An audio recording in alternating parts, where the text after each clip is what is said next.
মই দিগন্ত গোস্বামী আজি হাটদলা উচ্চ মাধ্যমিক বিদ্যালয়ৰ নিম্ন শাখাৰ শনিপুৰীয়া ৰংচৰা হিচাপে আজি সদায় আমি এটা নতুন নতুন বিষয় উদ্ভাৱন কৰি থাকোঁ, নতুন নতুন চিন্তা কৰি থাকোঁ।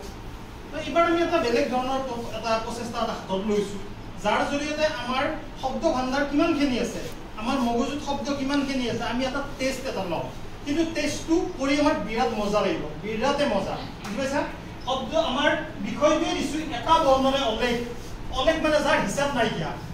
এটা বৰ্ণ দিম আমি তোমালোকক, সেই বৰ্ণটোৰে তোমালোকে কি কৰিব লাগিব, তোমালোক শব্দ গঠন কৰিব লাগিব। তোমালোকক দুটা পাৰ্টত মই ভগাই দিছোঁ, সেই দুটা পাৰ্টত দুটা গ্ৰুপত ভগাই দিয়া হৈছে, আৰু বাকী লগত একোটা তোমালোক কমেও 4-5জনকে তোমালোকক অংশীদাৰী হিচাপে এজন দুজন মই দি দিছোঁ।